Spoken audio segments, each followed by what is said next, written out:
செபிக்கலாம். நல்ல தகப்பனே, இந்த மாலை வேலைக்காய் நன்றி செலுத்துகிறோம். இதோ இந்த மாதத்தின் கடைசி வாரத்துல கூட சுவாமி ஜீவன் சுகம் பலன் கொடுத்து எங்களை காத்துக்கொண்ட தயவுக்காக நன்றி. இந்த நாளிலும் உடைய பாதத்தில் அமர்ந்து சுவாமி நாங்க வசனங்களை தியானிக்கும்படியா வந்திருக்கிறோம். ஆண்டவரே, எங்களுக்கு இந்த நேரத்தை ஆசீர்வதித்து தாரோம். பரிசுத்த ஆவியானவர் தாமே எங்களை நீர் வழி நடத்தும் சுவாமி. எங்களுக்கு நீர் கற்றுத்தாரோம். நாங்கள் உம்மாலே அன்றி ஒன்றும் செய்ய முடியாது, எங்களுக்கு ஒன்றும் புரியாது சுவாமி. நீ தான் எங்களுக்கு எல்லாவற்றையும் கற்றுக் கொடுக்கணும். தாழ்த்தி உம்முடைய கருத்துல ஒப்புக் கொடுக்கிறோம். தடையின்றி இந்த 1 மணி நேரம் உம்முடைய பிரசனத்துல கழிக்க உதவி செய்யும். வர இருக்கிற மக்களை சீக்கிரமாய் அழைத்து வாரு சுவாமி. தாழ்த்தி உடைய கருத்துல ஒப்புக் கொடுக்கிறோம். பொறுப்பேற்றுக்கொள்ளும். நேசிக்கிற இயேசு கிறிஸ்து மூலமாய் வேண்டிக் கொள்கிறோம் பிதாவே. ஆமென், ஆமென். So good evening to all. கர்த்தருடைய பரிசுத்த நாமத்துல உங்களை வாழ்த்துகிறேன். இந்த நாளிலும் நம்ம 52ஆம் அதிகாரத்துல ஒரு 10 வசனங்களை தியானித்தோம் கடந்த வாரத்துல. அதனுடைய தொடர்ச்சியை பார்த்துட்டு அப்படியே நாம 53ஆம் அதிகாரத்திற்குள்ளாக போகலாம். இந்த 52ஆம் அதிகாரத்தை நாம பார்க்கும்போது நமக்கு முக்கியமா தெரிய வேண்டிய அவசிய காரியம் என்னன்னா, நம்ம அதற்கு முன்பாக இந்த ஏசாயாவினுடைய புத்தகத்தையே நம்ம எப்பவுமே நாம் அறிந்திருக்கிறது போல அதுவே ஒரு பைபிள். அதை வாசிக்கிறதே ஒரு பைபிளை முழு பைபிளை வாசிக்கிற மாதிரி. ஏன்னா அதுல 66 அதிகாரம் இருக்கு. நம்முடைய வேதத்திலும் 66 புத்தகங்கள் உண்டு. இந்த ஏசாயாவில் இருக்கிற இந்த 66 அதிகாரத்தை 2ஆய் பிரிக்கலாம். 39 அதிகாரங்கள், 27 அதிகாரங்கள் என்று பிரிக்க முடியும். என்னன்னு சொன்னா, முதல் 39 அதிகாரங்கள் எச்சரிப்பின் ஒரு செய்தியை கொடுக்கிறது. ஒவ்வொரு தேசத்திற்கும், கடைசியா எருசலேமுக்கும் எருசலேமின் குடிகளுக்கும் ஒரு எச்சரிப்பின் செய்தியை, ஒரு நியாய தீர்ப்பை குறித்ததாகவே இருக்கும். அதற்கு பின்பாக இருக்கிற இந்த 27 அதிகாரங்களிலும் நாம் ஆறுதலான வசனங்கள், ஃபியூச்சரிஸ்டிக் ப்ராஃபசிஸ் அதெல்லாம் நாம பார்க்க முடியும். இந்த 2ஆம் பகுதியை தான் நியூ டெஸ்டமெண்ட் மாதிரி சொல்வதை நம்ம பார்க்கிறோம். அதையும் கூட பிரிக்கலாம். நாம் அதை பின்பாக நம்ம தியானிக்கும் போது பார்ப்போம். இப்போ இந்த முதல் பகுதியிலிருந்து இந்த 2ஆவது பகுதியில பாத்தீங்கன்னா 4 சர்வன்ட் சாங்ஸ் இருக்கிறத பார்க்கிறோம். இந்த ஏசாயா பகுதியில அதிகமாக நம்ம பார்க்கிறது என்னன்னா, தாசன் என்கிற ஒரு வார்த்தையை அதிகமாய் உச்சரிப்பதை நாம் பார்க்கிறோம். தாசன் என்கிற வார்த்தையை ஆங்கிலத்துல சர்வன்ட்னு டிரான்ஸ்லேட் பண்ணியிருக்காங்க. சர்வன்ட்ங்கிறதுக்கு இன்னொரு இது என்னன்னு சொன்னா, மேசியா மேசியா என்றும் அர்த்தம் கொள்ளும். சோ இப்ப இந்த பகுதியை நாம 4 அதிகாரங்கள், அதாவது 42, 49, 52, 53 இது எல்லாமே சர்வன்ட் சாங்ஸ் அப்படின்னு சொல்லப்படுகிறத நம்ம பார்க்கிறோம். மேசியாவை குறித்ததான அதிகமான விளக்கங்கள் இதுல இருக்கும். 2ஆவதாக ஏன் சாங்ஸ் அப்படிங்கிறாங்கன்னா, கொஞ்சம் பொயட்டிக்கா இருக்கும். அதோடைய எழுத்துக்கள், வடிவமைப்புகள் அதெல்லாம் கொஞ்சம் பொயட்டிக் யூசேஜ், இமேஜரி யூசேஜ் எல்லாம் இருக்கிறத நாம பார்க்கிறோம். சரி, இந்த முதல் 10 52ஆம் அதிகாரத்துல இந்த முதல் 10 வசனங்கள்ல என்ன நம்ம பார்த்தோம்னா, அவங்க இந்த பாபிலோன் எக்ஸைலுக்கு போய் அங்கிருந்து அவங்க திரும்ப வருவாங்கங்கிற ஒரு நல்ல செய்தியை நாம இங்க கேட்கிறோம். அவர்களை நான் அழைத்து வருவேன் அப்படிங்கிற ஒரு செய்தியை நாம இந்த பகுதியில கேட்கிறோம். இந்த நற்செய்தியை எருசலேமுக்கு சொல்லக்கூடிய அந்த காவல்காரர், வாட்ச்மேனா இருக்கக்கூடிய மக்கள், அவர்களுடைய பாதங்கள் எவ்வளவு அழகா இருக்கின்றன என்று சொல்வதை நாம் பார்த்தோம். அதாவது அன்றைய தினத்துல நற்செய்தி வந்து பாபிலோன் எக்ஸைல்ல இருந்து திரும்பவும் எருசலேமுக்கு வருவார்கள் என்கிறது நற்செய்தி.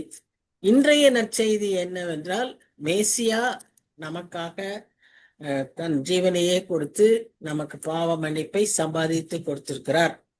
நாம் நித்திய ஆக்கினைக்குள்ளாக போக வேண்டியதில்லை என்பதை சொல்லுவதுதான் இன்றைய நற்செய்தி. எப்படி ஆகினும் நற்செய்தியை நாம் சொல்லும் போது சொல்லுகிறவர்களுடைய பாதங்கள் அவ்வளவு அழகா இருக்கின்றன என்று சொல்லி நாம் கடந்த வாரத்துல பார்த்து முடித்தோம். இப்போ அங்கிருந்து திரும்பி வருகிற அந்த ஜனங்களுக்கு பாருங்க, இத சொல்லும் போது இந்த காரியம் நிறைவேறவே இல்லை. இன்னும் எருசலேம்ல இருந்து பாபிலோனியர் வந்து அவர்களை முற்றுகையிடவே இல்லை. 300 வருஷத்துக்கு அப்புறம்தான் இந்த காரியம் நடக்குது, நியர் ஃபுல்ஃபில்மெண்ட். ஆனாலும் கூட அப்பவே நாம என்ன பார்க்கிறோம்னா, அவங்களோட கூட டைரக்டா பேசிட்டு இருக்கிற மாதிரியே நம்ம பார்க்கிறோம். அப்பவே அந்த சிச்சுவேஷன்ல பேசுற மாதிரியே தான் இந்த தீர்க்க தரிசனம் இருக்கிறதை நாம் பார்க்கிறோம். இப்போ இதுல முதல்ல அந்த 11ஆம் வசனத்துல என்ன நம்ம பார்க்கிறோம்னா, அவர்களுக்கு ஒரு அவசர ஒரு ஒரு வேகத்தை அங்கு பார்க்கிறோம். புறப்படுங்க புறப்படுங்க, அவிடம் விட்டு போங்கள், அசுத்தமானதை தொடாதிருங்கள், கர்த்தருடைய பாத்திரங்களை சுமக்கிறவர்களே அது நடுவிலிருந்து புறப்பட்டு உங்களை சுத்திகரியுங்கள். அதாவது இப்ப பாபிலோன்ல இருந்து அவங்க புறப்பட்டு வர்றாங்க, கர்த்தருடைய ஆலயத்தினுடைய பாத்திரங்களை எல்லாம் எடுத்துக்கிட்டு வர்றாங்க.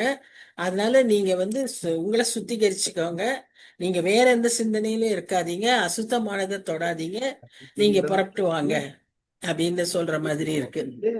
அடுத்து 12ஆம் வசனத்துல நம்ம என்ன பார்க்கிறோம்னா, நீங்கள் தீவிரித்து புறப்படுவதில்லை, நீங்கள் ஓடி போகிறவர்கள் போல ஓடி போவதும் இல்லை, ஏன் சொன்ன கர்த்தர் உங்கள் முன்னே போவார், இஸ்ரவேலின் தேவன் உங்கள் பிறகே உங்களை காக்கிறவராய் இருப்பார்.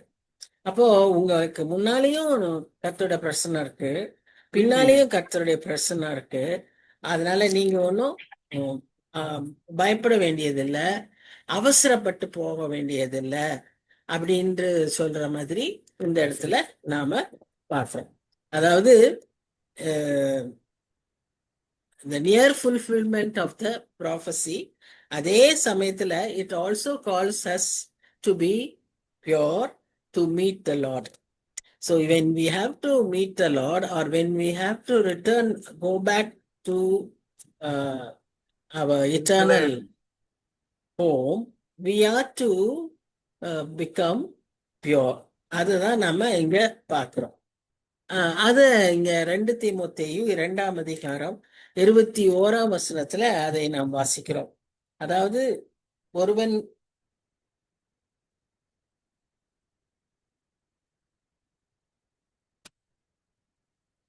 தீமோத்தேயு 2ஆம் அதிகாரம் 21ஆம் வசனம், அதுல என்ன வாசிக்கிறோம்னா,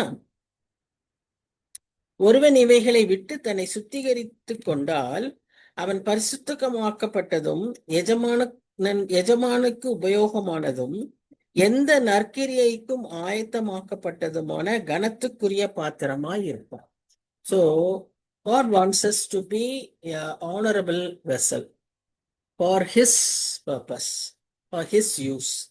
So அதுதான் நாம் செய்யக்கூடிய ஆயத்தம். அதற்கு ஃபர்ஸ்ட் என்ன preparation? We have to cleanse ourselves and keep ourselves pure. அதுதான் அங்க அவர் சொல்ற, அஸ்தமானது எதுவும் தொடாதீங்க, கர்த்தருடைய பாத்திரத்தை, ஆலயத்தின் பாத்திரங்களை சுமக்கிறவர்களே, which means we are carrying, actually we are supposed to be carrying the good news of Lord Jesus, and in a way we are to carry Lord Jesus himself. So அப்படியான ஒரு சூழ்நிலையில நாம வந்து எவ்வளவு பரிசுத்தமா இருக்க வேண்டும், நம்மை பரிசுத்தமாக்கி கொள்ள வேண்டும் என்பதை தான் நாம் இங்க பார்க்கிறோம். So we have to be prepared for every good work given by God, assigned by our Lord for his glory. So அந்த ஒரு ஆயத்தத்தை இந்த இடத்துல அதிகமாக அவர் சொல்லுவதாக நாம் பார்க்கிறோம். இந்த காரியங்களை நாம செய்யும் போது நம்ம அவசரப்பட வேண்டிய அவசியமே இல்லை. ஏன்னு சொன்னா கர்த்தர் நம்மோடு கூட இருக்கிறார். அதை எப்படி செய்ய முடியும்? நான் எப்படி இந்த காரியத்தை செய்யறது? நான் எப்படி ஆண்டவருக்காக பிரயோஜனம் உள்ளவங்களா இருக்க முடியும். இப்படியெல்லாம் நம்ம யோசிக்க வேண்டிய அவசியமே இல்லை. ஏன்னா கர்த்தர் நமக்கு முன்பாகவும் போகிறார், நம்மை பின்னாக இருந்தும் காக்கிறவராய் இருக்கிறார்னு சொல்லி அந்த வசனத்துல நாம பார்க்கிறோம். இப்ப இந்த 13ல இருந்து 52ஆம் அதிகாரம் 13ஆம் வசனத்திலிருந்து 53ஆம் அதிகாரம் 12ஆம் வசனம் வரைக்கும் ஒரு பாடல். இது ஒரே பாடல், இது ஒரே servant song. It all talks about Messiah. So இது எல்லாம் இது ஒன்னாவே தான் எல்லாரும் பார்த்துருக்காங்க. எல்லா கமெண்டேட்டர்ஸையும் நான் பார்த்த வரைக்கும் எல்லாருமே இதை ஒன்றாக பார்க்கிற ஒரு பகுதியாக தான் நாம பார்க்கிறோம். அப்ப இந்த 52ஆம் அதிகாரத்துல 13ஆம் வசனத்துல நாம பார்க்கும்போது என் தாசன் அப்படின்னு சொல்லக்கூடிய அந்த தாசன் யாருன்னு பார்த்தா மேசியா. அவர்தான் மேசியா. அப்போ என் மேசியா, அதாவது என் தாசன்னு பிதாவானவர் சொல்லும் போது அவரை பற்றி என்ன சொல்றாருன்னா, அவர் ஞானமாய் நடப்பார், அவர் உயர்த்தப்பட்டு மேன்மையும் மகா உன்னதமுமாய் இருப்பார் என்று சொல்லி நாம பார்க்கிறோம். அதாவது மேசியாவை குறித்ததான ஒரு செய்தி நமக்கு இது நன்றாக விளங்கி கொள்ள முடியும். அடுத்த வசனம் இங்க இருக்கிறதுனால அதையும் நான் பார்த்துட்டு வாசிச்சுட்டு போயிடலாம். மனுஷனை பார்க்கிலும் மேசியாவை பற்றி பேசுறாரு, அவர் ஞானவான்றாரு, அவர் மேன்மையும் மகா உன்னதமுமா இருப்பாருங்கிறாரு. அடுத்த வசனத்திலேயே மனுஷனை பார்க்கிலும் அவருடைய முகப்பார்வையும் மனுபுத்திரரை பார்க்கிலும் அவருடைய ரூபமும் இவ்வளவு அந்த கேடு அடைந்தபடியினாலே அவரை கண்ட அநேகர் பிரமிப்படைந்தார்கள். இதுதான் நம்ம இங்க பார்க்கிற ஒரு முக்கியமான செய்தி. அதாவது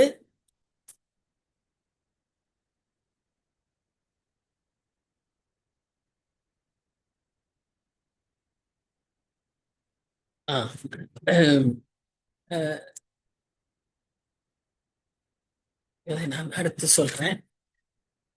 இங்க மேசியாவை பற்றி அவர் முதல்ல ஆரம்பித்து இந்த பகுதியில பாடுகிற பாட்டுல முதல் பகுதியில என்ன சொல்றாருன்னா, அவருடைய வெற்றியை அவர் சொல்லுகிறார். அவர் மேன்மையா இருப்பாரு, அவர் உன்னதமா இருப்பாரு, அவர் ஞானமாய் நடப்பாரு, அவர் எல்லாவற்றின் மேலேயும் அதிகாரம் உள்ளவராய் இருப்பார். So it refers to the sovereignty of our Lord.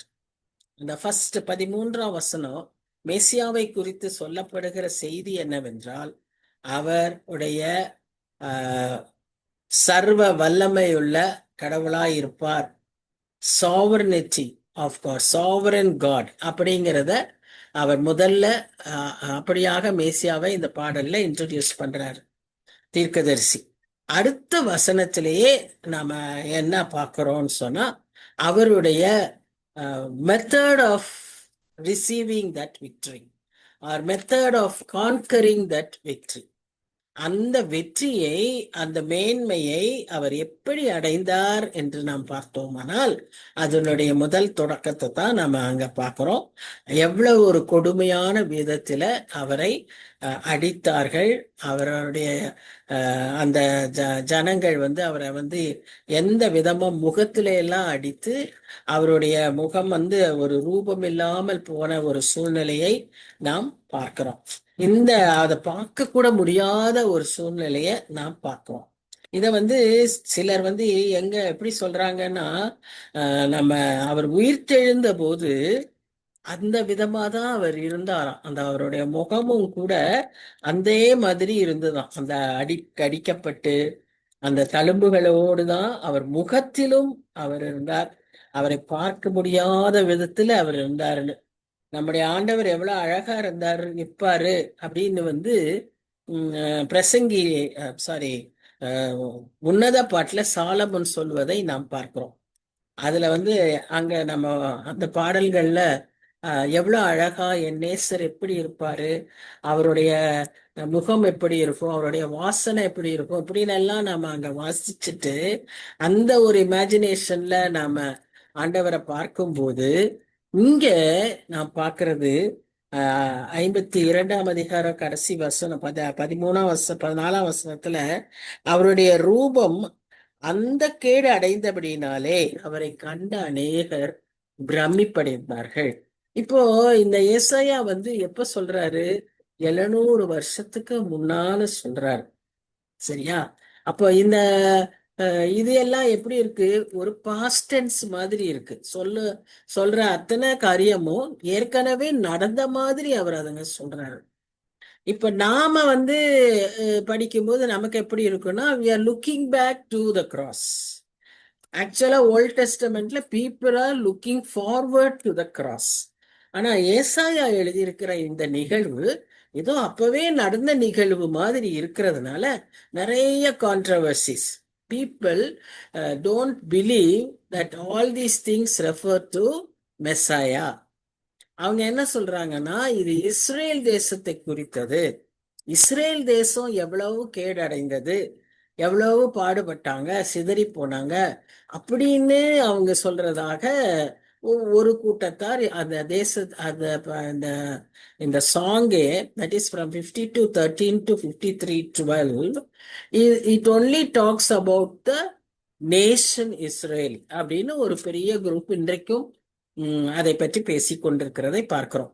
ஆனா நமக்கு நாம் புரிந்து கொள்ளுகிற விதம், நாம் சின்ன வயதிலிருந்தே படித்து வளர்ந்ததும் நம்ம சபைகளிலே போதிக்கிறதும் நமக்கு விளங்கினதும் இன்றைக்கு அதெல்லாவற்றை காட்டிலும் இன்றைக்கும் நமக்கு ஆவியானவர் சொல்லி கொடுக்கிற காரியம் என்னன்னா, இது நம்முடைய மேசியாவாகிய இயேசு கிறிஸ்துவை தான் குறிக்கிறது என்ற அந்த நம்பிக்கையில நானும் இது இயேசு கிறிஸ்து என்கிற இதுலதான் நாம ப்ரிப்பேர் பண்ணியிருக்கிறோம். நாமும் அதை அப்படிதான் ஏற்றுக்கொள்ளணும். இப்படி நிறைய நமக்கு சில ஒருவேளை குழப்புகிற செய்திகளா இருக்கலாம். ஆனா நம்முடைய விசுவாசத்திற்கு ஏற்றதை நாம் உறுதியாய் பிடித்து கொள்ள வேண்டும். அப்போ இங்க நாம பாக்குறது என்னன்னா, அவருடைய உருவம் அப்படி ஒரு பாடுபட்டதா, அந்த கேடு அடைந்திருந்தது என்று சொல்லி நம்ம பார்க்கிறோம். அதுதான் அதனாலதான் அவர் உயிர்த்தெழுந்த போது அநேகர் அவரை கண்டு கொண்டும் அடையாளம் கண்டு கொள்ள முடியலன்னு சொல்லி அது ஒரு காரணமா இங்க சொல்றத பார்க்கிறோம். அந்த ஒரு சீஷர்கள், ஏன் அவருடைய சீஷர்களே பேதுரு, யோவான் இவர்கள் எல்லாருமே முதல்ல அவரை பார்த்தபோது உடனே அவரை கண்டுபிடிச்சிட முடியல அவங்களால. அது கொஞ்சம் நேரம் கழிச்சுதான் முதல்ல யோவான் கண்டுபிடித்து அப்புறம் தான் பேதுரு கண்டுபிடிக்கிறத பார்க்கிறோம். சோ இப்படிப்பட்ட ஒரு நிலைமை இருக்கிறதை பார்க்கிறோம். ஏன்னு சொன்னா அவருடைய முகம் அந்த மாதிரி பாடடைந்திருந்தது. உடல் முழுவதும் அவருக்கு அந்த தழும்புகள் இருந்ததாக நாம பார்க்கிறோம். சரி, சிலர் என்ன சொல்றாங்கன்னா, நாம பரலோகத்துக்கு போகும்போது இந்த உலகத்துல இருக்கிறப்போ நம்ம ஒரு இயேசு கிறிஸ்துவ ஒரு அழகான இயேசு கிறிஸ்துவாவே பார்த்திருக்கிறோம். பரலோகத்துல போய் பார்க்கும்போது அவருடைய முகம் எப்படி இருக்கும்னு நமக்கு தெரியல. ஒருவேளை இந்த மாதிரி பாடுகளோடு இருந்தா எப்படி நாம அதுக்கு ரியாக்ட் பண்ணுவோம் அப்படின்னு தெரியல அப்படின்னு சொல்றத கேட்கும்.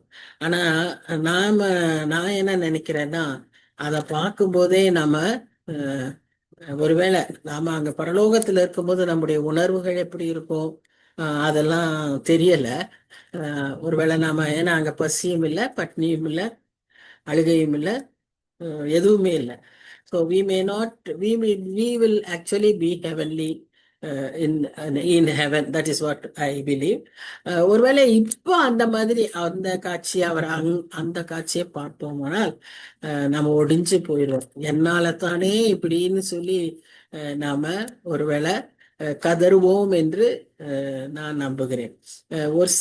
ஒரு மிஷனரி ஒராவன் மத்தியில அவர் ஊழியர் செஞ்சிருந்தாரு.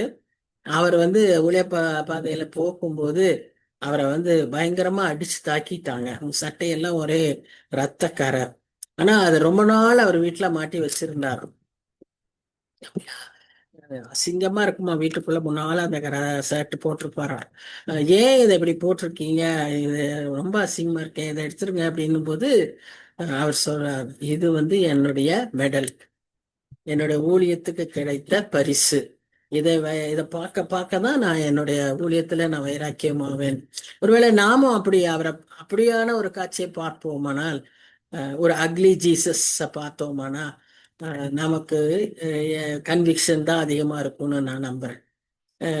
But that is how it was all is expression of matchless love, unconditional love towards us, and we were the cause of it. அதை நம்ம எப்பவுமே நினைத்து அவருக்கு நாம் நன்றி செலுத்த கடமைப்பட்டவர்களாய் இருக்கிறோம். சரி, இந்த சர்வன்ட்ன்றது வேதத்துல பல பேரை அழைத்திருக்கிறார்கள். அதுதான் அந்த முதல் ஸ்லைட்ல பார்த்தோம். பலருக்கு அந்த பெயரை பயன்படுத்தி தாசன், என் தாசன், என் தாசன் சொல்றத நாம பார்க்கிறோம். சரி, அதை கடந்து போலாம். இப்போ நாம 15ஆம் வசனத்துக்கு வருகிறோம். இந்த 15ஆம் வசனத்துல இப்ப அந்த சர்வெண்ட்ங்கிறப்போ இன்னும் ஒரு விஷயத்த நாம சொல்ல விரும்புகிறேன். he is a sovereign, he is a sovereign servant. சரியா? அவர் வந்து அந்த 13ஆம் வசனம் அதுதான் சொல்லுது, he is a sovereign servant. உன்னத தாசன், மேன்மையான தாசன், ஞானமான தாசன் அப்படின்னு அந்த 13ஆம் அதிகாரம் சொல்லுது. ஆனா இந்த தாசன் தன்னை பற்றி என்ன சொல்றாருன்னு சொல்லி பாத்தீங்கன்னா, யோவான் 6ஆம் அதிகாரம் 38ஆம் வசனத்துல அவர் சொல்றது, நான் என் பிதாவினுடைய சித்தத்தை அல்லாமல் வேற எதையும் நான் செய்ய மாட்டேன் அப்படின்ற மாதிரி அந்த வசனம் இருக்கும். 6:38 6:38 என் சித்தத்தின்படி அல்ல, என்னை அனுப்புனவருடைய சித்தத்தின்படி செய்யவே நான் வானத்திலிருந்து இறங்கி வந்தேன். பாருங்க, அவர் சொல்றது என் சித்தத்தின்படி அல்ல, என் பிதாவின் சித்தத்தின்படியே நான் செய்தேன். this should be the attitude of a true servant. அந்த பிதாவோடு சமமாய் எண்ணப்படக்கூடிய ஸ்டேட்டஸ்ல இருந்தாலும் when he came down to earth, he volunteered himself to be a servant. அடிமையின் ரூபம் எடுத்து, அதை எடுத்தது மாத்திரம் அல்ல, அதன் படியே நடந்தார். அதற்கு ஆதாரமா தான் இந்த யோவான் 6:38 நம்ம பாக்குறோம். அது மாத்திரம் இல்ல, இதுல நம்ம இன்னும் ஒண்ணு கத்துக்கிறோம். இப்ப நம்ம இந்த சர்வெண்ட ஃபர்ஸ்ட் சாவரன் சர்வெண்டா பாக்குறோம். இந்த பகுதிகளில் இன்னும் ஒரு 6 விதமா இந்த சர்வெண்ட நாம பார்க்க கூடும். நம்ம அந்த வசனங்களுக்கு கவனமா பார்த்துக்கிட்டே வந்தோம்னா we can trace him to be 6 type of servant. அதையும் நாம பார்க்கலாம். என்னென்ன சர்வெண்ட் அப்படின்றதையும் நாம பார்ப்போம். அப்போ இந்த 15ஆம் அதிகாரத்தை சிலர் என்ன சொல்றாங்கன்னா, it is the mystery of the Messiah அப்படின்னு இதுக்கு இந்த ஒரு வசனத்துக்கு மாத்திரமே ஒரு தலைப்பை கொடுக்குறாங்க. Mystery of the Messiah, the cross is a mystery, Messiah is a mystery அப்படின்லாம் இதை பற்றி அதிகமாய் சொல்லுவதை பார்க்கிறோம். ஏன் அப்படி அவங்க சொல்றாங்க அப்படின்னு பார்த்தா, இந்த முதல் பகுதியில என்ன வாசிக்கிறோம்னா, இப்போ முந்தின பகுதியில அவர் வந்து அவ்வளவு பாடுபடுறாருன்னு பார்த்தோம், அந்த செய்தியை பார்த்தோம். இப்போ இந்த செய்தியில என்ன சொல்றாருன்னா, அவர் அநேகம் ஜாதிகள் மேல் தெளிப்பார். எதை தெளிப்பார்? அவர் சிந்தின இரத்தத்தை தெளிப்பார். He will sprinkle his blood upon the nations, not only to Israel, not only to his people, upon the nations, so that all would be blessed, all would be cleansed, all would be saved. அதுக்காக அவர் அப்படி தெளிப்பாருங்கிற அந்த செய்தி அங்க வர. இந்த செய்தி வந்து இந்த மக்களுக்கு விளங்கல. அன்றைக்கு அந்த செய்தியை கேட்கும்போது அவர்கள் வந்து அவர் நிமித்தம் ராஜாக்கள் தங்கள் வாயை மூடுவார்கள், ஏனெனில் தங்களுக்கு தெரிவிக்கப்படாதிருந்ததை அவர்கள் காண்பார்கள், கேள்விப்படாதிருந்ததை அவர்கள் அறிந்து கொள்வார். சம்திங் நியூ would happen அப்படிங்கிறது அங்க சொல்லி இருக்கிறத பார்க்கணும். இந்த ஸ்பிரிங்க்லிங் பிளட், இந்த வந்து அவர்களுடைய யூதர்களுடைய பலிகளிலே ஆசாரியர்கள் செய்யுகிற ஒரு ரெகுலர் ஃபீச்சர். இப்படி அசைவாடுகிறதுங்கிறது ஒண்ணு இருக்கு, அவங்களுக்கு தெளிக்கிறதுன்னு ஒரு இருக்கு. இதெல்லாம் ஒரு ப்ராசஸ் இந்த atonement of sins, the offering. When they do that offering, all these things would be done. இதை பற்றி நம்ம தெளிவா நம்ம எங்கெல்லாம் பார்க்கலாம்னு சொன்னா, யாத்ராகமம் 24 8ஆம் வசனம், லேவியராகமம் 3ஆம் அதிகாரம் 8ஆம் வசனம், எண்ணாகமம் 19ஆம் அதிகாரம் 21ஆம் வசனம், எசேக்கியேல் 36ஆம் அதிகாரம் 25ஆம் வசனங்களில் எல்லாவற்றிலும் நாம் இப்படிப்பட்ட இந்த தெளிப்பை, ரத்தத்தை தெளிக்கிற பலியை சுற்றி, பலி அல்ல அங்க இருக்கிறவங்க மேல எல்லாம் தெளிக்கிறது for the purpose of cleansing, அத நாம பார்க்கிறோம். இதே காரியத்தை அவர் செய்கிறார், சிலுவையிலே அவர் செய்கிறார், அவர் செய்து முடித்தார் அப்படின்னு. ஒருவேளை இவங்க சொன்ன மாதிரி தெளிப்பு அங்க இருக்காது, பட் அந்த ரத்தத்தை சிந்தினது நாம இன்றைக்கு நம்ம believe know every single drop of blood is shed for us and shed to cleanse us from the sins. அந்த ஒரு காரியத்தை நாம் அங்க பார்க்கிறோம், அது நிறைவேறினதை பார்க்கிறோம். சோ மேசியா இஸ்ரேல் தேசத்துக்காக, இஸ்ரேல் ஜனங்களுக்காக தான் பிறந்தார். இந்த கிளென்சிங் ஒர்க் அவர் வெறும் இஸ்ரேல் ஜனங்களை மீட்கிறதற்காக தன் குமாரனை இந்த உலகத்துக்கு அனுப்பல, அவரை விசுவாசிக்கிற எல்லா மனுஷரும் ஒருத்தரும் கெட்டு போகாமல், அப்போ ஒரு மனுஷன் கூட கெட்டு போக கூடாதுங்கிற ஒரு பர்பஸ்க்காக தான் தன்னுடைய குமாரனை இந்த உலகத்திற்கு அனுப்பினார். சோ இஸ்ரேல் ஜனங்களுக்காக மாத்திரம் அவர் தன் குமாரனை அனுப்பவில்லை. So the purpose is to cleanse each and every single soul that is present in this earth, then, now and future also. So அதுதான், அதற்காகத்தான் அந்த அடையாளமாக அந்த வார்த்தையை அங்க சொல்றத பார்க்கிறோம். So everybody would be surprised and everybody would be astonished by the glory of this great work accomplished on the cross. அவர் அங்க எல்லாம் முடிந்தது அப்படின்னு அவர் சொல்லும் போதே அன்றைக்கு ஒரு பெரிய ஒரு இஃபெக்ட் இருந்திருக்கும். எல்லாருக்கும் ஒரு பெரிய ஆச்சரியம் ஏற்பட்டிருக்கும், ஒரு பயம் ஏற்பட்டிருக்கும். இவர் யாரோ, இவர் எப்படிப்பட்டவரோ என்று சொல்லி புரிந்தவர்களும் புரியாதவர்களுமே ஒரு மாதிரி ஒரு ஆச்சரியத்துல மூழ்கி இருப்பாங்க. அதைத்தான் அந்த வசனத்துல நாம பாக்குறோம். இன்னும் கொஞ்சம் நம்ம இதை டீப்பா பார்த்தோம்னா, இந்த கிறிஸ்துக்கு நமக்கு சிலுவையின் மரணம் இல்லாம இருந்தா நமக்கு நம்முடைய பாவங்கள் மன்னிக்கப்படாது. There is no atonement of sin. If God has not allowed Jesus to die on the cross, there would have been no atonement of sin. There would have been no forgiveness of sins. And then how can we become holy? How can we become right with God? ரோமர் 5ஆம் அதிகாரம் 1ஆம் வசனத்துல வாசிக்கிறோம். அப்படி அவர் செய்ததை நாம் விசுவாசிப்பதினாலேதான் நாம் என்ன ஆகிறோம்? நீதி உள்ளவர்கள் ஆகிறோம். அப்ப இதை நம்ம விசுவாசிக்கணும்னா அப்படி ஒரு நிகழ்வு நடந்திருக்கணும். அந்த நிகழ்வு நடக்கலைன்னா, அந்த நிகழ்வே இல்லைன்னா எப்படி நம்முடைய பாவங்கள் மன்னிக்கப்படும்? இல்லையா? அதனால நம்முடைய கிறிஸ்தவ அதை நான் I don't want to say it is a religion or anything, but our belief, நம்ம விசுவாசம், our faith is என்ன சொல்றது, revolving around this theme of a Messiah suffering on the cross. அப்போ இந்த cross is not an accident. The cross is not an accident, and Jesus knew this very well when he was on this earth. When he was doing his ministry on this earth, he knew perfectly, pretty well, that he is going to die on the cross. அது நமக்கு நல்லாவே அவருடைய வேதத்துல, சுவிசேஷத்துல நம்ம வாசிக்கும் போது அது தெளிவா அவர் சொல்லுவதையும் பார்க்கிறோம், அவர் அதற்காக ஆயத்தப்படுகிறதையும் பார்க்கிறோம், அதை நோக்கி அவர் பிரயாணப்படுகிறதையும் நாம் பார்க்கிறோம்.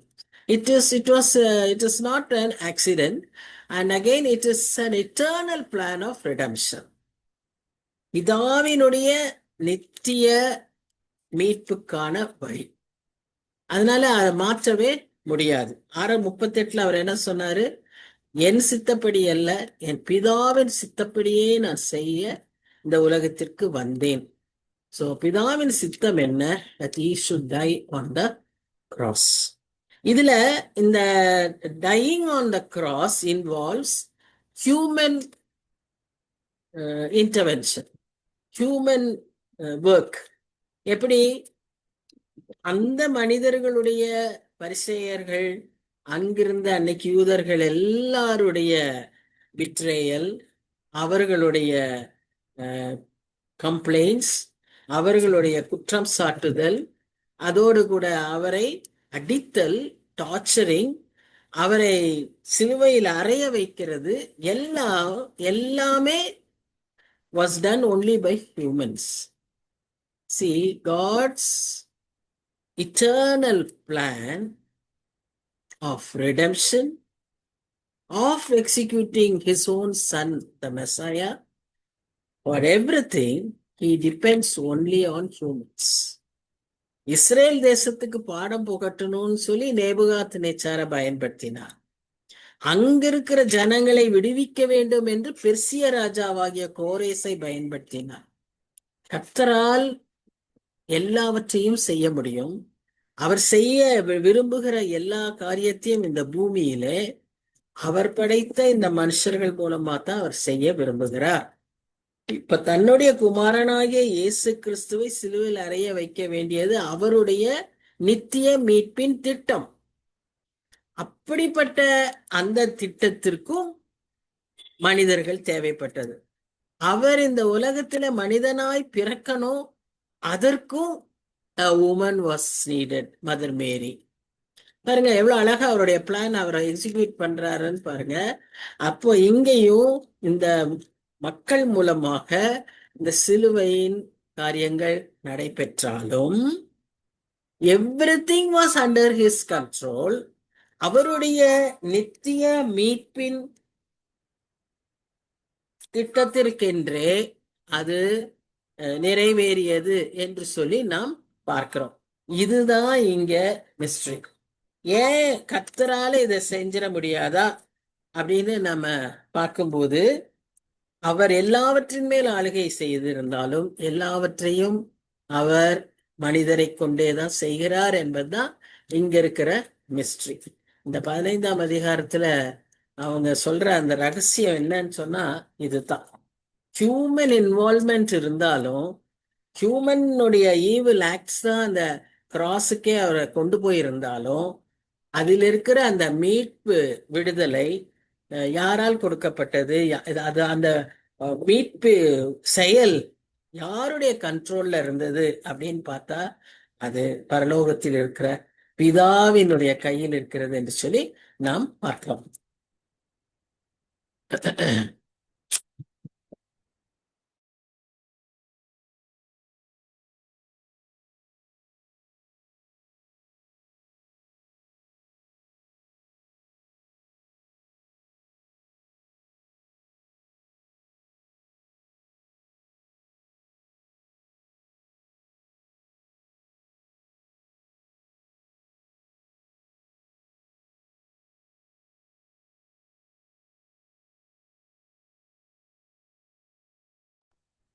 மேம் நீங்க மியூட்ல இருக்கீங்கன்னு நினைக்கிறேன்.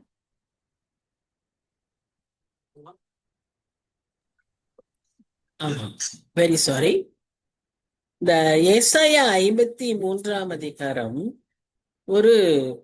நமக்கு ஒரு முக்கியமான அதிகாரம். இதை எப்படி சொல்றாங்கன்னு சொல்லி பார்த்தீங்கன்னா, it is called as the 5th gospel. நமக்கு 4 சுவிசேஷங்கள் உண்டு. இதை 5ஆம் சுவிசேஷமாக மக்கள் குறிப்பிடுகிறதை நாம் பார்க்கிறோம்.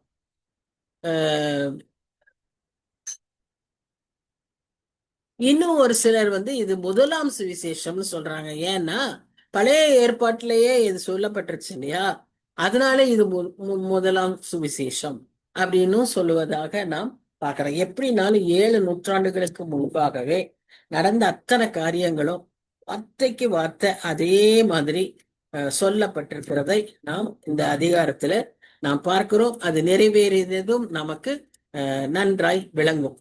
இப்போ இந்த அதிகாரத்தை 4ஆ பிரிக்கலாம். 3 வசனங்களா எடுத்துக்கிட்டோம்னா 12 வசனங்கள் உண்டு. முதல் 3 வசனங்கள்ல என்ன இருக்குன்னு பாத்தீங்கன்னா, the rejection and humility of the Messiah. அவரை தள்ளப்பட்டதும் அவர் தாழ்த்தப்பட்டதுமான ஒரு நிலைமையை அந்த முதல் 3 வசனங்களில 4லிருந்து 6 வசனங்கள்ல என்ன பார்க்கிறோம் அப்படின்னு பார்த்தா, த சஃபரிங் அண்ட் சப்ஸ்டிடியூஷன். அவர் பட்ட பாடுகளை குறிக்கிறது. அவர் நமக்கு பதிலாக அந்த பாடுகளை ஏற்றுக்கொண்ட, பாவங்களையும் ஏற்றுக்கொண்ட அந்த நிலைமையை நாம் அங்கு பார்க்கிறோம். 7லிருந்து 9 வரைக்கும் என்னன்னு பார்த்தீங்கன்னா, அவர் பொறுமையாய் அதை சகித்தது. அவருடைய பொறுமை, அவருடைய சகிப்புத்தன்மை, வாயே திறக்கலைங்கிற அந்த விவரம் எல்லாம் நாம் 7லிருந்து 9 வசனங்கள்ல பார்ப்போம். 10லிருந்து 12 வசனங்கள்ல என்ன பார்க்கிறோம்னு சொன்னா, இதுல எப்படி கர்த்தர் அவருக்கு விடுதலை தந்தார், அவருக்கு எப்படி அவர் ரிவார்டு கொடுத்தார், அவரை எப்படி அவருடைய இந்த மரணத்தின் மூலமாக அதிலிருந்து அவரை எப்படி மீட்டார், அதுல அவருடைய தெய்வீக திட்டம் எப்படி விளங்கிற்று என்பதை நாம் இந்த 10லிருந்து 12 வசனங்கள்ல நாம பார்க்கிறோம். சோ இது இதை படிப்பதே ஒரு ஒரு சிலர் சொல்றாங்க, இதுவே ஒரு பைபிள் அப்படிங்கிறாங்க. C.H. ஸ்பர்ஜன் சொல்றாரு, it's a Bible in a miniature அப்படிங்கிறார். பாலிகார்ப் நம்ம எல்லாருக்கும் தெரியும், ஒரு நல்ல பிலீவர் அண்ட் மார்டர். அவர் சொல்றாரு, golden passional of the Old Testament அப்படின்னு அதை குறித்து சொல்வதாக நாம் பார்க்கிறோம். அப்புறம் இன்னும் சிலர் இதை பற்றியெல்லாம் நிறைய சொல்லியிருக்காங்க. ஆனா எல்லாவற்றையும் நாம் இப்ப இங்க சொல்ல முடியாது. மார்ட்டின் லூத்தர் என்ன சொல்றாருன்னா, every Christian should memorise these 12 verses. இந்த 12 வசனங்களையும் எல்லாரும் மனப்பாடமாய் வைத்திருக்க வேண்டும், மனப்பாடம் பண்ணி வைக்க வேண்டும் என்று அவர் சொல்லுகிறார். இத நாம கூட ஒரு பயிற்சியா எடுத்துக்கலாம். இன்னைக்கு நிறைய காரியங்களை வசனங்களை மனப்பாடம் பண்ணுறோம். யாரை கேட்டாலும் உடனே நம்ம என்ன சொல்லுவோம்னா 23ஆம் சங்கீதத்தை சொல்லுவோம், 103ஆம் சங்கீதத்தை சொல்லுவோம், அப்புறம் இன்னும் 2 சின்ன சங்கீதங்கள் இருக்குல்ல, அதையெல்லாம் நம்ம நிச்சயமா படிப்போம். இதை நாம் நல்ல மனப்பாடமா வைத்துக் கொள்வதனால நிறைய பேர் நீங்க வச்சிருக்கலாம். ஆனா திரும்பவும் ஒரு முறை கூட அதை மனப்பாடம் பண்ணலாம். புதிதாக பண்ணினாலும் நம்ம பண்ணுவதில் அதுல அதிக பிரயோஜனமா இருக்கும். அதுவும் இப்படி படிச்சுட்டு நம்ம பண்ணோம்னா இன்னும் அதிக பிரயோஜனமாய் அது இருக்கும் என்று சொல்லி நான் நம்புகிறேன். சரி, இப்போ இந்த 27 அதிகாரங்களை பற்றி பேசணும் இல்லையா? 39 அதிகாரம் பழைய ஏற்பாடு, 27 அதிகாரம் புதிய ஏற்பாட்டுல இருக்குன்னு சொன்னோம்ல. அது மாதிரி இங்கேயும் 2 பகுதிகளாய் ஏசாயாவின் 66 புத்தகங்களை பிரிக்கலாம் என்று சொன்னோம் அல்லவா? அதுல இந்த கடைசி 27ல முதல் 9 talks about salvation of Israel. இந்த இரண்டாவது அல்லது middle part talks about the salvation of sinners, பாவிகளுடைய ரட்சிப்பு. கடைசி 9 அதிகாரங்கள் it talks about the salvation of the universe. சரியா? அப்போ இந்த நடுப்பகுதியில தான் இந்த 53வது அதிகாரம் வருது. அதுவும் இந்த நடுப்பகுதியில மையமாய் 53ஆம் அதிகாரம் வருது. இதுல மையமாய் 6ஆம் வசனம் வருகிறது. 53ஆம் அதிகாரம் 6ஆம் வசனம் என்ன சொல்லுதுன்னு பாத்தீங்கன்னா, நாம் எல்லாரும் ஆடுகளைப் போல வழி தப்பி திரிந்து அவனவன் தன் வழிகளிலே போனோம், கர்த்தரோ நம் எல்லாருடைய அக்கிரமத்தையும் அவர் மேல் விழப்பண்ணினார். இந்த நல்ல செய்திய அந்த 6ஆம் வசனம் சொல்லுகிறது.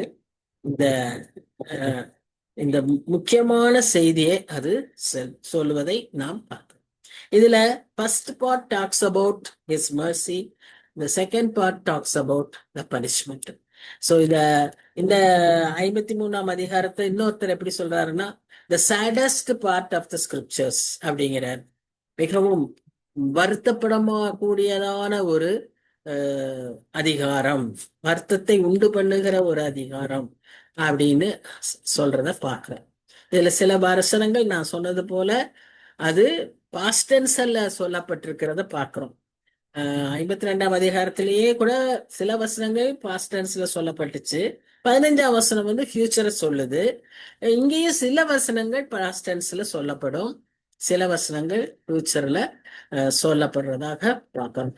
சரி, எப்படியா இருந்தாலும் இந்த இந்த ஜனங்கள், இந்த ஜனங்களுக்கு சொல்லப்பட்ட இந்த வசனத்தை பற்றி இன்னும் நாம கொஞ்சம் தெரிஞ்சுக்கலாமா? யார் இந்த ஜனங்கள், என்ன செய்வாங்க அப்படின்னு பாத்தீங்கன்னா, சகரியாவினுடைய தீர்க்க தரிசன புத்தகத்துல 12ஆம் அதிகாரத்துல 10ஆம் வசனத்துல அந்த ஜனங்கள் யார், அவர்கள் எப்படி இருப்பார்கள் என்று சொல்லி நாம பார்க்கிறோம். சகரியா 12:10 அதுல என்ன சொல்லப்பட்டிருக்குன்னு சொன்னா, முதல் பகுதி வந்து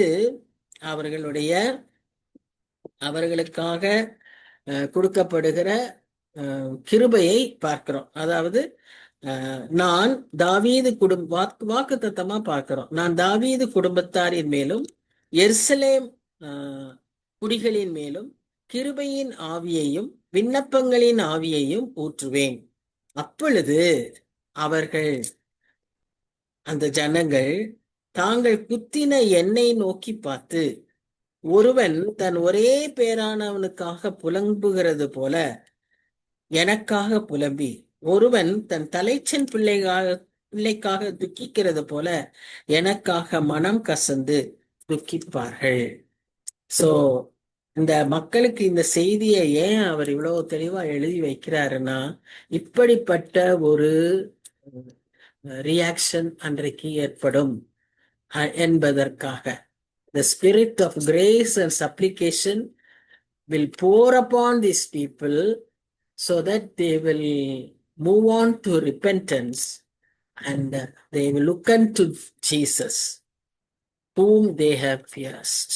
இன்னைக்கு வரைக்குமே அவங்களுக்கு அந்த ஒரு அனுபவம் இல்லாம தான் இருக்காங்க, till even today. So it may be fulfilled in the distant future. அந்நாளிலே இப்படிப்பட்ட காரியங்கள் நடைபெறலாம் என்று நாம் எதிர்பார்க்கலாம். அதே சமயத்துல அந்த ரட்சிப்பின் ஊற்றாகிய திறந்த ஊற்று இவர்களுக்காக இன்றும் திறக்கப்பட்டபடியே இருக்கிறத நாம பார்க்கிறோம். அதே சகரியா 13ஆம் அதிகாரம் 1ஆம் வசனத்துல பார்க்கிறோம். இன்றும் திறக்கப்பட்ட ஊற்றாக கர்த்தர் அவர்களுக்கு முன்பாக காத்திருக்கிறார். ஆனா அதுல திரும்புகிறவர்கள் வெகு சிலர் இன்னும் காத்திருக்கிறாரு. அவர்களும் யூதர்களுக்காக மாத்திரம் அவர் காத்தில்ல, இஸ்ரேல் ஜனங்களுக்காக மாத்திரம் காத்துட்டு இல்ல, என்டையர் வேர்ல்டு, உலகத்தில் இருக்கிற அனைத்து பேருக்காகவும் அவர் காத்து கொண்டிருக்கிறார். என்னண்டை வா, என்னை நோக்கி பார், நான் உன்னை அழைக்கிறேன் அப்படின்னு அவரை காத்துக்கிட்டே இருக்கார். இன்றைக்கும் அவர் காத்து கொண்டிருக்கிறதை நாம் இதை நம்ம ஏற்கனவே பார்த்துட்டோம். இப்போ வசனத்துக்குள்ளாக நாம போகலாம். இன்னும் கூட வசனத்துக்கு முன்னால போகிறதுக்குள்ள ஒரு சில தகவல்களையும் சொல்லிவிடலாம்.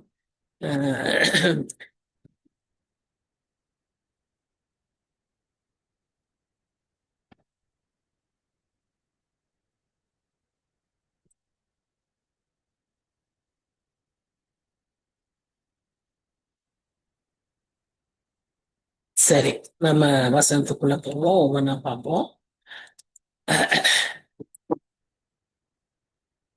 முதல்ல சொல்லப்படுற வசனம் என்னன்னு சொல்லப்படுதுன்னா, ஆக்சுவலா we saw it as rejection இல்லையா? ரிஜெக்ஷன் அண்ட் ஹியூமிலிட்டி, தாழ்த்தப்படுறது, கைவிடப்படுறது, ஒதுக்கப்படுகிறது, தாழ்த்தப்படுகிறது. அதே இந்த மூணு வசனத்துல பார்க்கிறோம். அந்த முதல் வசனம், எங்கள் மூலமாய் கேள்விப்பட்டதை விசுவாசித்தவன் யார்? கர்த்தருடைய பயம் யாருக்கு வெளிப்பட்டு? அதாவது அவர்களுக்கு மேசியா வருவார், அந்த மேசியாவுக்கு இப்படி எல்லாம் நடக்கும் இதெல்லாம் நம்மை மீட்கிறதுக்காகத்தான் சொல்லப்பட்டாலும் அதை ஏற்றுக்கொள்கிறவர் யார்? அது யார் மூலமா சொல்லப்பட்டாலும் ஏற்றுக்கொள்ளாத ஜனங்கள் இன்றைக்கு வரைக்கும் இருக்காங்க. நம்ம இஸ்ரவேலர் மாத்திரம்னு சொல்ல முடியாது. உலகத்தில் இருக்கிற அநேகர், even church goers, church comers, let us say church comers, Christians are still not believing this. இதை ஏற்றுக்கொள்ளாம தான் இருக்கிறவங்களா இருக்காங்க. இவர்களுக்காகவே அவர்களுக்குள்ளாக கர்த்தருடைய புயம் என்று சொல்லும்போது அவருடைய வல்லமை, அந்த வல்லமையை புயமாக அல்லது கிறிஸ்துவாகவே அதை நாம ஃபிகரேட்டிவா எடுத்துக்கிட்டோம்னா அவர்களுக்குள்ளாகவே அவர் வந்தாரு. ஆனாலும் எவ்வளோ தலைமுறைகள் ஆனாலும் இன்னும் அதை ஏற்றுக்கொள்ளாம அதை விசுவாசிக்காம இருக்கிறவர்கள் இன்றைக்கும் இருக்கிறார்கள். அவர் செய்த அத்தனை அற்புதங்களை பார்த்தும், அன்றைக்கே பார்த்த போதும், அது நிகழ்ந்து இப்பவும் நிகழ்கிறதை கேள்விப்பட்ட போதும், நிகழ்கிறதை அனுபவித்தாலும் ஏற்றுக்கொள்ளாதவர்கள் எத்தனையோ பேர் இன்னும் இருக்காங்க. இதுக்கு எல்லாத்துக்கும் ஒரே ஒரு remedy, repentance which leads to confession of sin, turning towards the Savior. இவ்வளவுதான். இதுதான் அவங்களுக்கு வேணும். ஆனா அதை அவர்கள் செய்ய மாட்டேங்கிறாங்க. Instead they are rejecting the Savior. They are not able to understand the need of the Savior. அதுதான் இன்னைக்கு இருக்கிற ஒரு பெரிய தடையாய் இருக்கிறதை நாம் பார்க்கணும். அவர் செய்த அற்புதங்கள் எல்லாம் கேள்விப்படுறாங்க, அவர் செய்த அற்புதங்களை எல்லாம் விசுவாசிக்கிறாங்க, பார்க்கறாங்க. ஆனாலும் தங்களுக்குன்னு அவங்கள ஏற்றுக்கொள்ள முடியாதபடி இருக்கிற ஒரு நிலைமை. நமக்கு எப்பவும் அந்த நிலைமையில நாம் யாரும் போய்விடக்கூடாது. அந்த நிலைமையில நம்முடைய எண்ணங்கள் சிதறடிக்க கூடாது. ஏன்னா இன்னைக்கு தாட் லெவல்ல நிறைய நமக்கு புது புது பிலாசபிஸும் புது புது ஐடியாஸும் நமக்கு கொடுக்கும் போது, just as this 53rd chapter of Isaiah refers to the nation of Israel அப்படின்னு டீச் பண்றாங்கன்னு வைங்களேன். அப்படிதான் டீச் பண்ணிட்டு இருக்காங்க. அப்படி ஒரு குரூப் பண்ணிட்டு இருக்காங்க. அதை படிச்சுட்டு வந்தவங்களுக்கு இதுல இயேசு கிறிஸ்துவை பார்க்கவே முடியாது, இதுல சிலுவை காரியங்களை பார்க்கவே முடியாது. அவங்க ஒரு தேசத்துக்கு ஏற்பட்ட அந்த ஜியோகிராபிக்கல், அந்த பொலிட்டிக்கல், அந்த வார், அந்த என்ன சொல்றது ஜீனோசைடு, இந்த மாதிரி தான் அவங்களுக்கு அந்த திங்கிங் போகுமே ஒழிய இயேசு கிறிஸ்துவுக்கு ஏற்பட்ட காரியம் அது எனக்கா ஏற்பட்ட காரியம்னு அவங்களால எப்படி புரிஞ்சுக்க முடியும்? புரியவே முடியாது. அந்த மாதிரிதான் இன்னைக்கு குழப்பங்கள் உலகத்துல பல விதமாய் வந்து கொண்டிருக்கிறதுனால நம்ம அதிகமாய் வசனத்தை உறுதியாய் பிடித்துக்கொள்ள அழைக்கப்படுகிறோம். இப்போ இங்க வந்து 2 விதமா அவர் சொல்றாரு தீர்க்கதரிசி. ஒன்று, அவர் வந்து என்ன விதத்துல அந்த பாடுகளை அனுபவித்து நமக்காக, நம்முடைய பாவங்களுக்காக, தேசத்தின் பாவங்களுக்காக, தேசங்களின் பாவங்களுக்காக அவர் இந்த கீழடைந்தார் அப்படிங்கிறத முதல் பகுதியில சொல்றாரு. அதே சமயத்துல இந்த 2வது பகுதியில அவர் என்ன சொல்றாருன்னா, முதல் வசனத்துல இந்த செய்திய ஒருத்தருமே கேட்க மாட்டேங்கிறாங்க, ஏற்றுக்கொள்ள மாட்டேங்கிறாங்க, இதை நாம் எதிர்பார்க்கிறோம்னு சொல்லி அவர் காலத்துல அவர் எழுதியிருக்கிறாரு. அவர் நம்ம தீர்க்கதரிசியை நல்லா யோசிக்கணும். எப்படி அவர் எழுதியிருக்கிற இதெல்லாம் பார்க்கும்போது how spirit controlled and spirit led must have been the prophet ஐசையான்னு நான் எப்பவுமே யோசிச்சு கர்த்தரை துதிக்கிறேன். ஏன்னு சொன்னா இதெல்லாம் அவர் கண்ணுல பார்த்திருக்கவும் மாட்டாரு, அவருக்கு புரிஞ்சிருக்கு. இன்னைக்கு நமக்கு புரியுது, அவங்களுக்கு புரிஞ்சிருக்காது. ஆனா அதெல்லாம் எழுதுன்னு சொல்றாரு. இப்ப இது எழுதும் போது எவ்வளவு கான்ட்ரடிக்ஷன்ஸ் இருக்குல்ல. கர்த்தர் தன் குமாரனை அனுப்பி இப்படி ஒண்ணு செய்ய சொல்றாரு, இப்படி நடக்குங்கிறாரு. இதெல்லாம் அவரால் புரிஞ்சிக்கவே முடிஞ்சிருக்காது. But he had literally written everything, and all that what he had written, maybe of course Spirit would have given him that enlightenment, and it all got fulfilled only after 700 years. ரொம்ப ஆச்சரியமான விதத்துல அந்த தீர்க்க தரிசனத்தை கற்றப்போ, இன்னைக்கு நமக்கு சில சொல்ற செய்யற நம் மூலமா செய்யற சில காரியங்களுக்கெல்லாம் விளைவுகள் பெரிதாய் இருக்கும்னு நம்ம நம்பி விசுவாசிக்கணும். ஏன்னா அது செய்கிறவர், விதைக்கிறவர், அதை விளையச் செய்கிறவர் நம் கர்த்தர், நாம் அல்ல, நம் கர்த்தர். அப்போ அந்த sovereign God would bring such wonderful, amazing results. That is what we have to believe. அதுதான் நம்ம ஃபெய்த். அதுதான் நமக்கு இருக்கிற சேலஞ்ச்.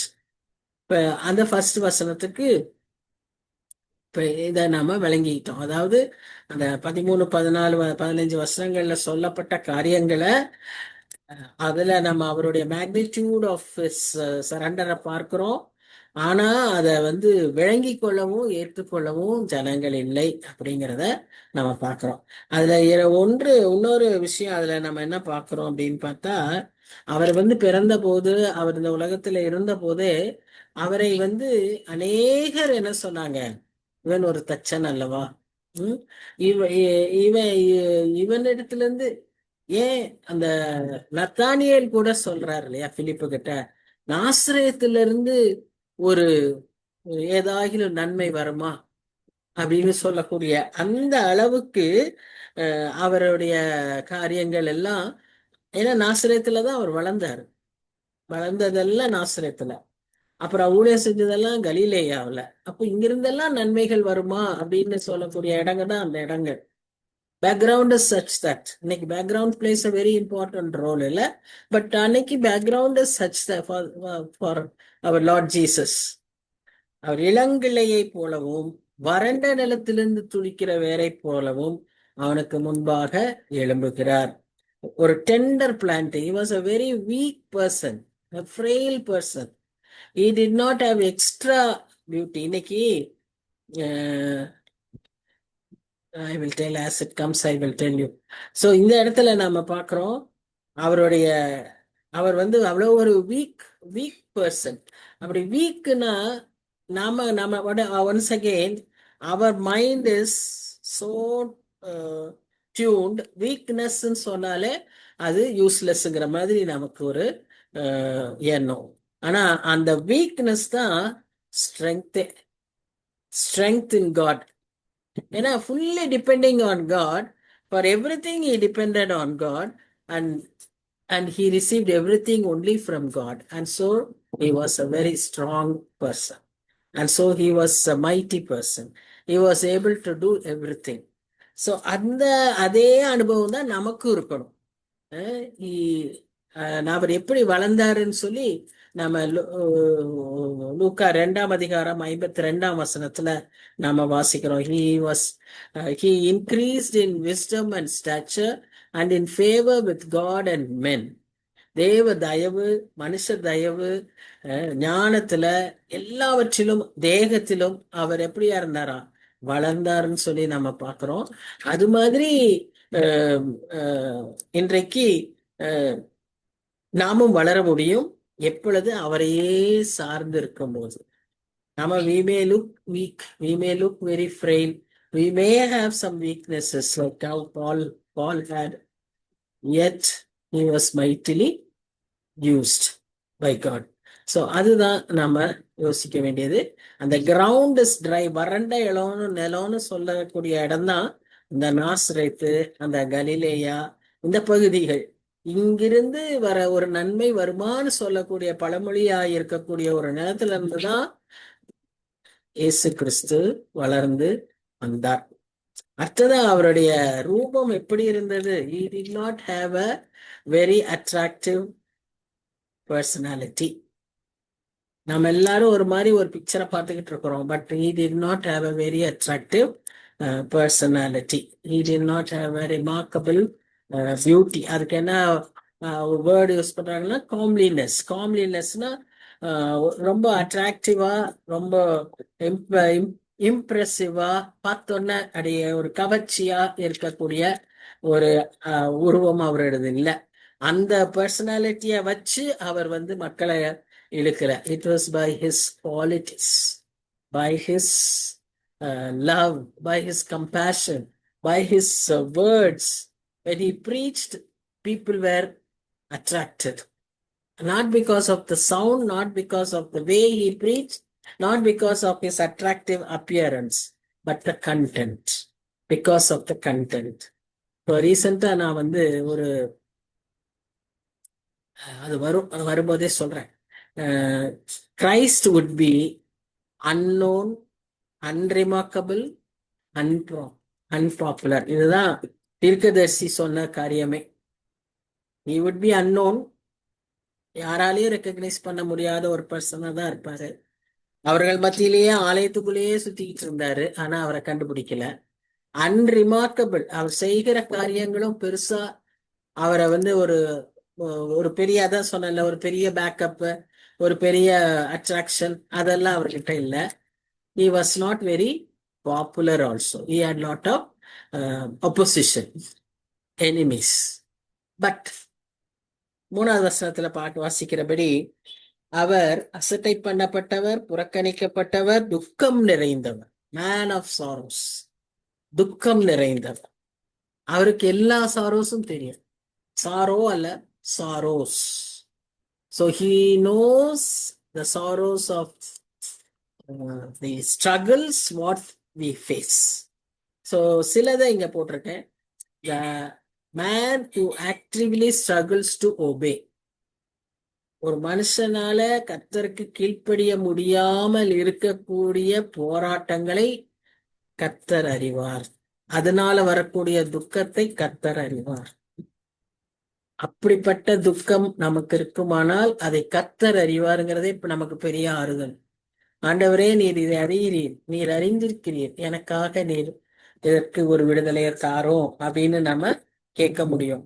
அடுத்ததா இன்னும் ஒரு சிலர் துக்கத்தினாலே பொறுமையாய் அதை சகிக்கிற மக்களும் இருக்காங்க. சில துக்கமான ஒரு கடினமான ஒரு சூழ்நிலையில இருக்கும்போது அதுல இருந்து ஒரு விடுதலையை கேட்க கூட அவங்க விரும்பாம அதை பொறுமையாய் ஏற்றுக்கொள்ளுகிற, சகிக்கிற மக்கள் இருக்காங்க. அவர்களுடைய பாடுகளையும் கர்த்தர் அறிவார், அந்த துக்கத்தையும் கர்த்தர் அறிவார்.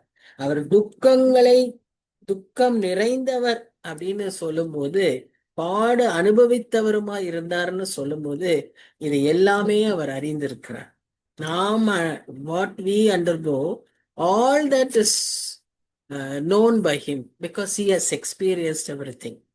He knows the sorrows of the lofty, he knows the sorrows of the kings, he knows the sorrows of the poor, and he was also a person who had no place to lay his head. தலை சாய்க்க இடமில்லாமல் இருக்கிற அந்த நிலைமையை கூட அவர் அறிவார்.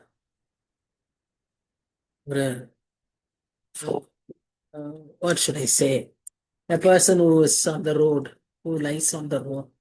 அந்த அளவுக்கு அவரால் புரிந்து கொள்ள முடியும். எல்லா விதமான துக்கங்களும் அவரால் ஏற்றுக்கொள்ள முடியும்.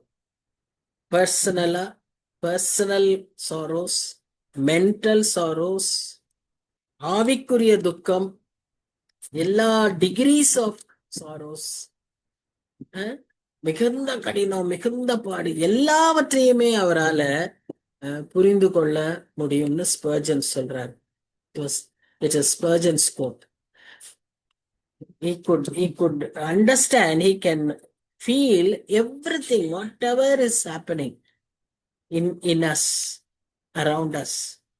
இந்த உலகத்துல நடக்கக்கூடிய சகல காரியங்களையும், எல்லா துக்கத்தையும், எல்லா பிரிவினால, சோதனையினால, இழப்பினால, ஏமாற்றத்தினால, எல்லா துக்கமும், ஆவிக்குரிய கீழ்ப்படிய முடியாம, பரிசுத்தமா இருக்க முடியாம, பழக்க வழக்கங்களை விட முடியாம, சோதனையில விழுந்து விழுந்து எழுந்திருக்கிறதுல, சோதனையை போராடுறதுல, எல்லாவற்றையும் அவர் அறிந்திருக்கிறார். அதனால் ஏற்படுகிற துக்கங்களை அவரும் அறிந்திருக்கிறார்.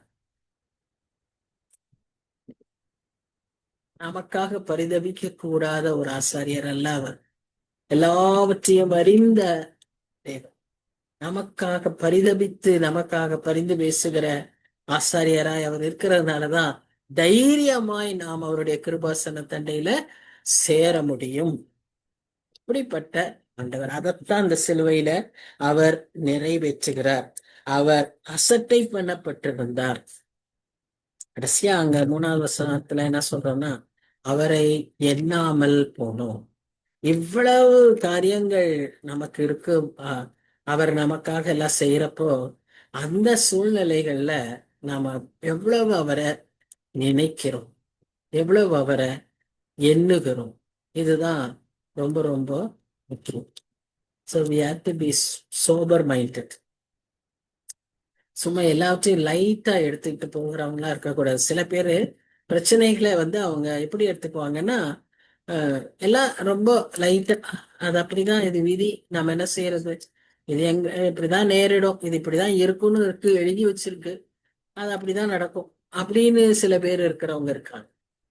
இது எப்பவோ செய்த பாவம் கர்மம், அதனால வந்த ஒரு விளைவு அப்படின்னு சில பேர் இருக்காங்க. அப்படி சில பேரை ஏற்றுக்கொள்வாங்க.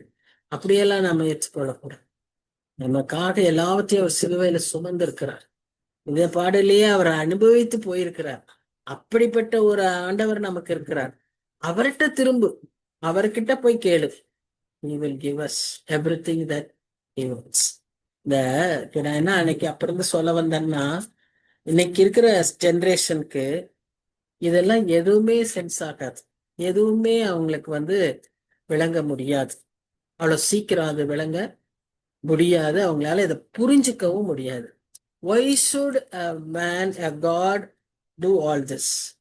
When he can do like this in a split of a second, he can do everything, he can change everything.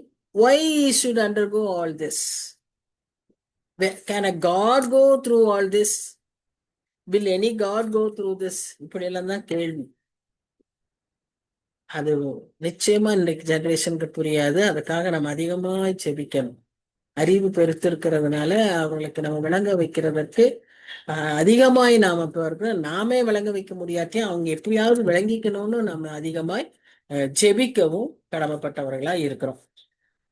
மதுரையில அந்த ஒரு ஒரு இப்போ நல்ல ஒரு ஃபேமஸ் பர்சன் பிடிஆர்னு ஒருத்தர் இருக்காரு இல்லையா, அவர் இப்ப தோத்துட்டார். பிஎம்கே அவர் தோத்துட்டாரு. அவர் அந்த தோத்ததுக்கான காரணங்களை எல்லாம் நிறைய சொல்லிட்டு இருக்காரு. அதுல ஒரு இம்பார்ட்டன்ட் காரணம் என்ன அப்படின்னு பாத்தீங்கன்னா, இன்னைக்கு இருக்கிற generation they are attracted more towards the form than the content. Content அவங்களுக்கு இம்பார்ட்டன்ஸ் இல்ல, அப்பியரன்ஸ் தான் இம்பார்ட்டன்ஸ்.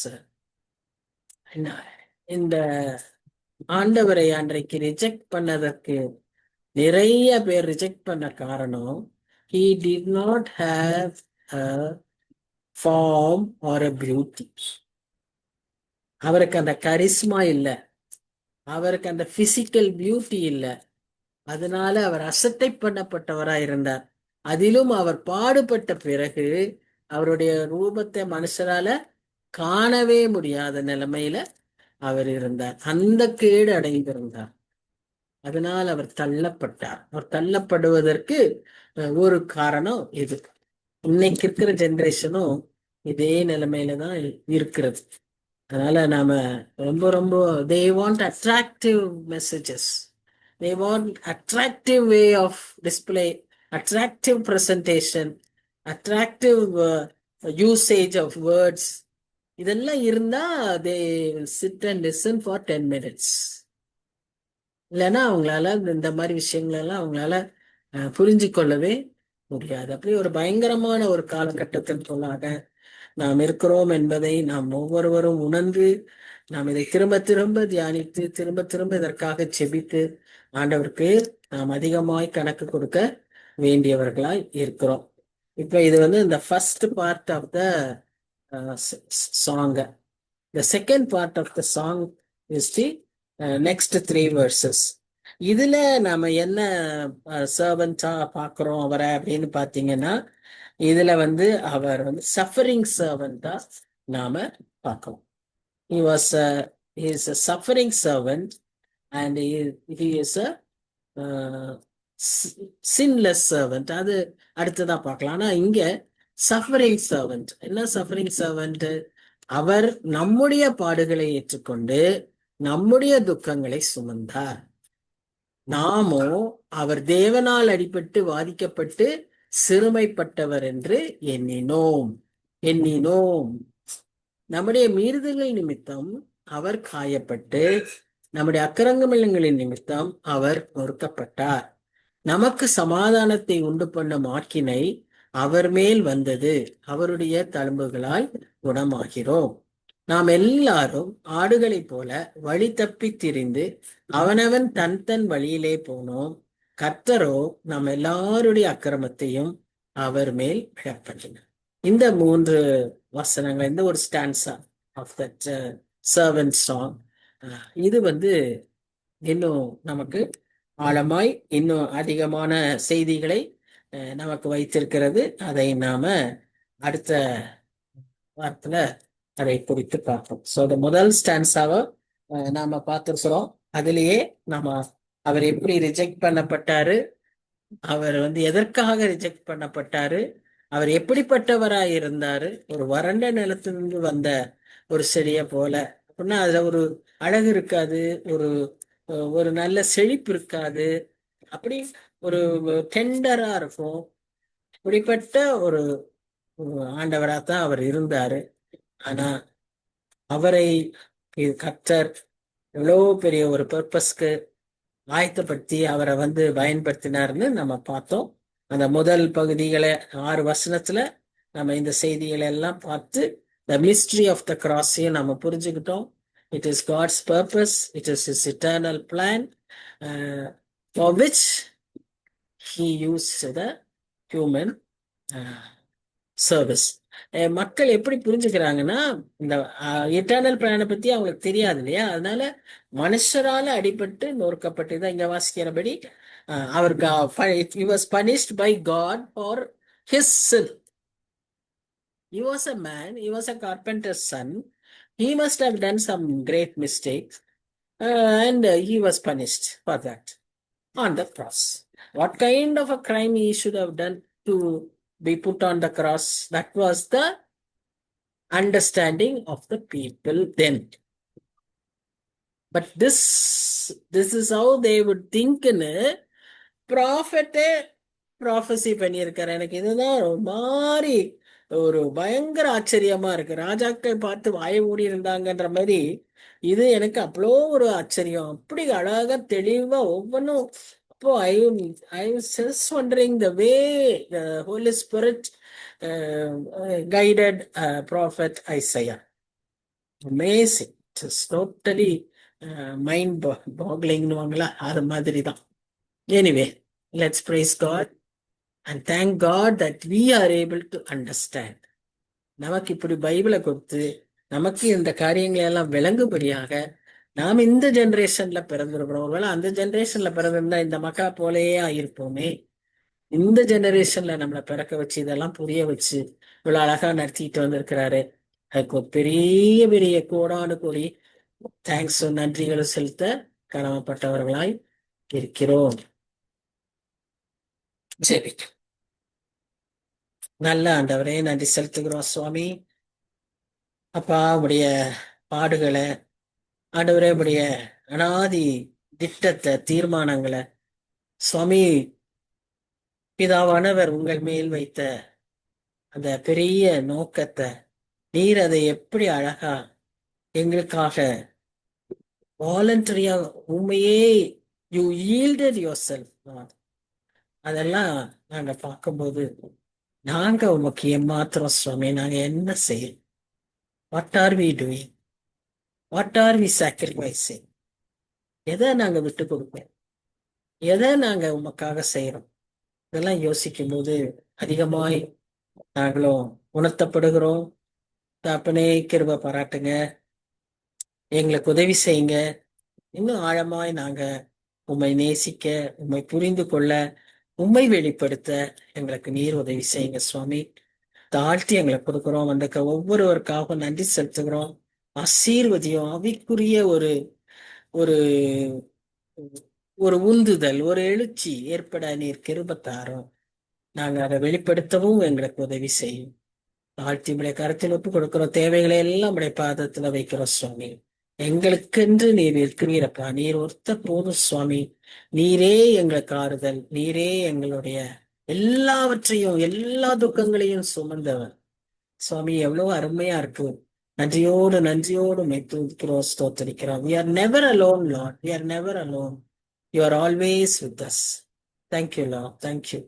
அதற்காக நன்றியோடு துதிக்கிறோம், ஸ்தோத்தரிக்கிறோம். தாழ்த்தி ஒப்பு கொடுக்கிறோம், பொறுப்பேற்றுக்கொள்ளும். நேசிக்கிற இயேசு கிறிஸ்து மூலமாய் வேண்டிக் கொள்ளிப்போம். ஆமென். ஆமென்.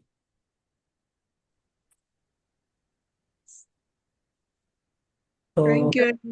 one, God bless you. Yeah. Thank you, ma'am. God you. bless you.